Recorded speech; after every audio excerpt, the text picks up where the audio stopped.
Assalamualaikum warahmatullahi wabarakatuh. Salam sejahtera bagi kita semua. Perkenalkan, nama saya Delina Auliani dengan NIM 19051064. Pada kesempatan kali ini, saya akan mempresentasikan hasil kerja saya untuk memenuhi tugas mata kuliah Hukum Jaminan 6B yang dibimbing oleh Bapak Arif Rahman SHMH. Langsung saja saya akan membacakan materi saya. Resi gudang. A. Pengertian dan istilah. Yang pertama, gudang adalah semua ruangan yang tidak bergerak dan tidak dapat dipindah-pindahkan dengan tujuan tidak dikunjungi oleh umum, tetapi untuk dipakai khusus sebagai tempat penyimpanan barang yang dapat diperdagangkan secara umum dan memenuhi syarat-syarat lain yang ditetapkan oleh Menteri. Resi gudang adalah dokumen bukti kepemilikan atas barang yang disimpan di gudang yang diterbitkan oleh pengelola gudang. Sistem gudang resi adalah kegiatan yang berkaitan dengan penerbitan, pengalihan, penjaminan, dan penyelesaian transaksi resi gudang. Barang setiap benda bergerak yang dapat disimpan dalam jangka waktu tertentu dan diperdagangkan secara umum. Hak jaminan atas resi gudang, yang selanjutnya disebut hak jaminan. Hak jaminan yang dibebankan pada resi gudang untuk pelunasan utang yang memberikan kedudukan untuk diutamakan bagi penerima hak jaminan terhadap kreditor yang lain. B. Urgensi dan manfaat resi gudang. Resi gudang merupakan salah satu bentuk sistem tunda jual yang menjadi alternatif dalam meningkatkan nilai tukar petani. Di era perdagangan bebas seperti sekarang ini, resi gudang sangat diperlukan untuk membentuk petani menjadi petani pengusaha dan petani mandiri. Sistem resi gudang bisa memangkas pola perdagangan komoditi pertanian, sehingga petani bisa mendapatkan peningkatan harga jual komoditi. Sistem resi gudang bukan hanya bermanfaat bagi petani, juga bermanfaat bagi perbankan, dunia usaha, dan juga bagi pemerintah sendiri. Ikut juga menjaga stabilan dan keterkendalian harga komoditi. Yang kedua, memberikan jaminan modal produksi karena adanya pembiayaan dari lembaga keuangan. Yang ketiga, keleluasaan penyaluran kredit bagi perbankan yang minim resiko. Yang keempat, ada jaminan ketersediaan barang. Yang kelima, ikut menjaga stok nasional dalam rangka menjaga ketahanan dan ketersediaan pangan nasional dan lain-lain. C. Dasar hukum resi gudang.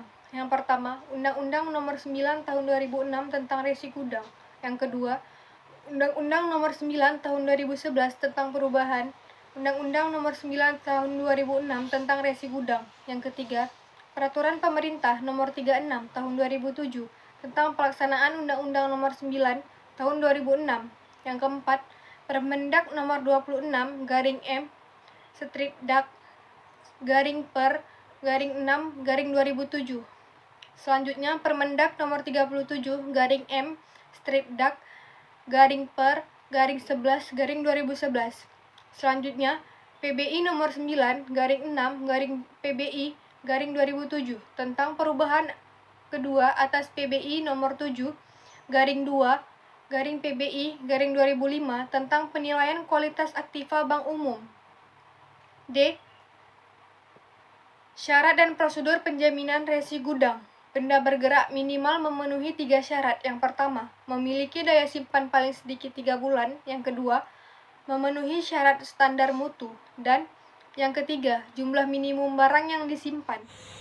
Menurut Undang-Undang tentang Sistem Resi Gudang, yaitu Undang-Undang Nomor 9 Tahun 2006, sebagaimana telah diubah dengan Undang-Undang Nomor 9 Tahun 2011.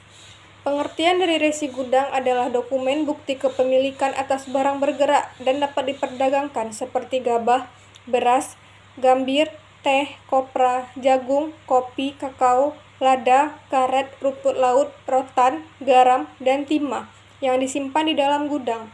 Dokumen ini diterbitkan oleh pengelola gudang, namun tujuan dari penerbitan resi gudang sebenarnya tidak sekedar menjadi bukti kepemilikan barang.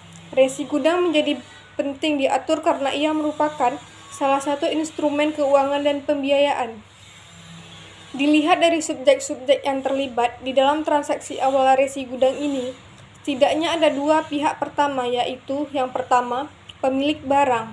Dia adalah orang, individu atau korporasi yang menyimpan barangnya dalam jangka waktu tertentu, minimal 3 bulan di dalam gudang.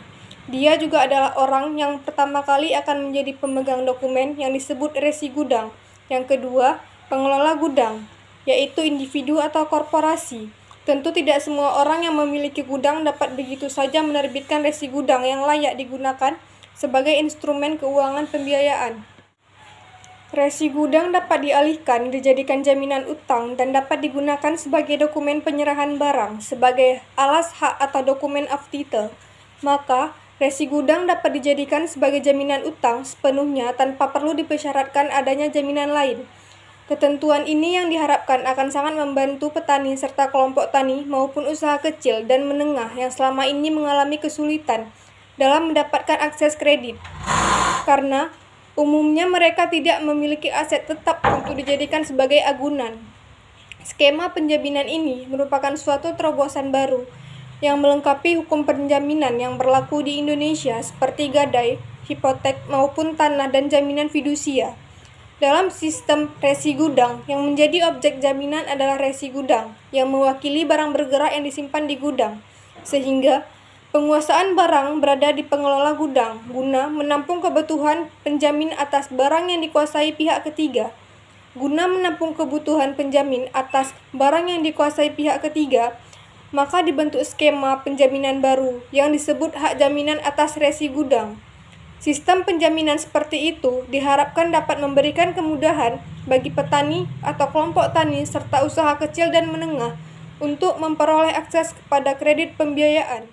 Dalam undang-undang tentang sistem resi gudang ini juga diatur mengenai sanksi administratif dan ketentuan pidana. Sanksi administratif antara lain berupa peringatan tertulis, denda administratif, dan pembatalan persetujuan.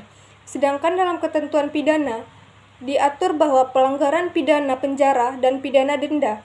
Ancaman pidana terberat dikenakan bagi mereka yang melakukan manipulasi data dan keterangan yang berkaitan dengan resi gudang, yaitu pidana penjara paling lama 8 tahun dan pidana denda paling banyak 10 miliar. Sekian presentasi dari saya, lebih dan kurang saya mohon maaf.